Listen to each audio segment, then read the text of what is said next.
Bonjour à tous, soyez bienvenus à notre paroisse invisible, traçant sur le signe de la croix, car c'est Dieu qui nous rassemble, au nom du Père, du Fils et du Saint-Esprit. Amen. Prions pour nos frères et sœurs malades. Nous pouvons confier particulièrement Jean.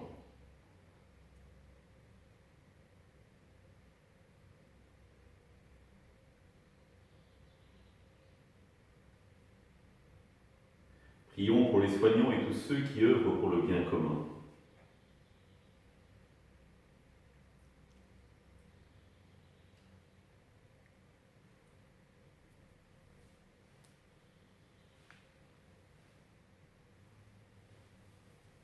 Prions pour ceux qui en angoissent la solitude, que l'Esprit Saint vienne visiter.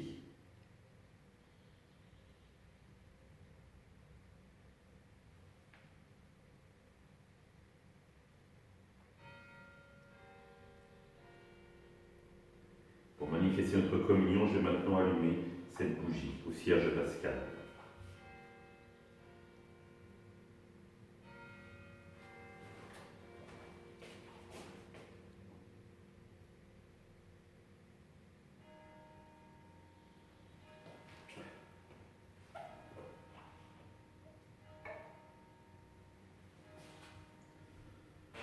Dans l'évangile de Jean,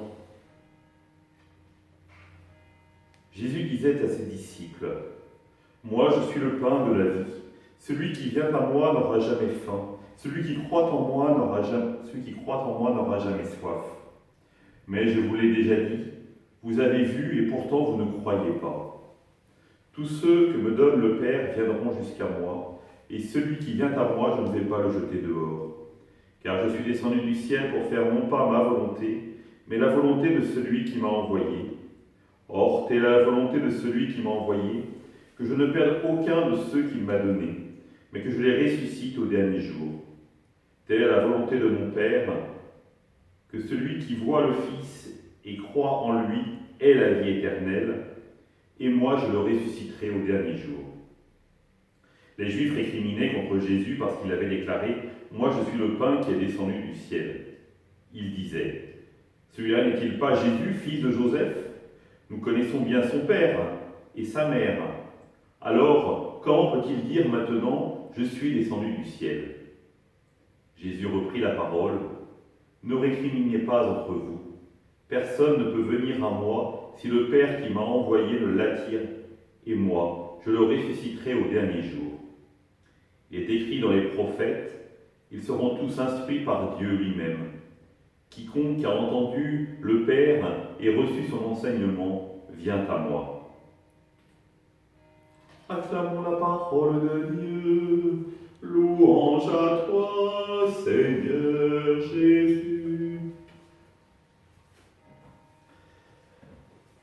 C'est une bonne nouvelle que Jésus nous annonce là, même si les disciples au départ n'en prennent absolument pas conscience. Le terme clé qui revient souvent est le terme ressuscité. Et il est associé au Christ lui-même. Je le ressusciterai, nous dit-il. Pour cela, il faut faire confiance, s'abandonner, croire.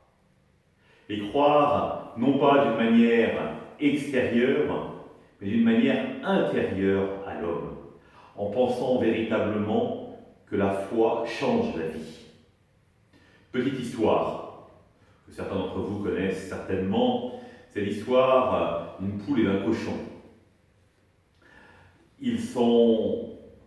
Leur agriculteur va partir à la retraite, et ils se disent, il était quand même sympa notre fermier, qu'est-ce qu'on pourrait lui faire comme cadeau pour le remercier de tout ce qu'il a fait pour nous ? Et ils sèchent un peu. Et ils réfléchissent, mais ils ne trouvent pas. Et tout d'un coup, la poule a une idée en disant, si, je sais ce qu'on va lui offrir. On va lui offrir une omelette au jambon. Et là, le cochon s'arrête en disant, ah ben non, ça vaut pas. Et la poule lui dit, ah oui, chacun donne quelque chose de ce qu'il a. Et le cochon la reprend en disant, ah ben non, toi tu es concerné par les œufs que tu l'as donnés, moi je suis impliqué dans le jambon que je vais donner. On n'est pas du tout au même niveau. Et vous voyez, frères et sœurs, la foi au Christ, on est plutôt du côté du cochon. On est dans l'implication l'implication complète de ce que l'on est pour vivre avec le Christ. Et le Christ, quand il nous dit « je vais vous ressusciter », il ne dit pas « je vais ressusciter ce qui est extérieur à vous ». Non, c'est tout entier que nous sommes ressuscités. Comme tout entier, nous devons donner notre foi au Christ. Et évidemment, seul Dieu a ce pouvoir. Seul Dieu a cette capacité de rendre la vie comme de la donner. Et c'est ce que les Juifs comprennent bien. Ils se disent, mais en disant cela, il se fait l'égal de Dieu. Rappelez-vous ce que nous dit saint Paul dans l'Épître aux Philippiens. Le Christ Jésus, ayant la condition de Dieu, ne retint pas jalousement le rang qu'il égalait à Dieu, mais il s'est anéanti. Comment concevoir, finalement, que Dieu puisse nous aimer jusque-là, jusqu'à s'anéantir, c'est-à-dire jusqu'à se faire homme, jusqu'à se faire créature, par amour pour nous. Si nous sommes capables de mettre notre foi dans le Christ présent dans notre monde aujourd'hui, alors notre vie sera profondément transformée et nous deviendrons des témoins authentiques. Et nous pourrons dire, oui, le Christ a changé ma vie, il m'a ressuscité, il m'a fait découvrir des horizons nouveaux et je voudrais en parler. Ensemble, nous prions. Notre Père, qui es aux cieux, que ton nom soit sanctifié, que ton règne vienne, que ta volonté soit faite sur la terre comme au ciel. Donne-nous aujourd'hui notre pain de ce jour. Pardonne-nous nos offenses, comme nous pardonnons aussi à ceux qui nous ont offensés. Et ne nous laisse pas entrer en tentation, mais délivre-nous du mal. Amen. Que le Seigneur nous bénisse, qu'il nous accompagne notre journée, nous garde dans la paix. Au nom du Père, du Fils et du Saint-Esprit. Amen. Vous allez pouvoir découvrir aujourd'hui le témoignage de Valérie, comment Dieu l'a interpellée au cœur de sa vie. Et je vous rappelle que c'est la semaine de prière pour les vocations. Et donc, tous les soirs actuellement, à 18h, il y a un chapelet médité où des personnes témoignent comment Dieu les a saisis au cœur de leur vie. À demain.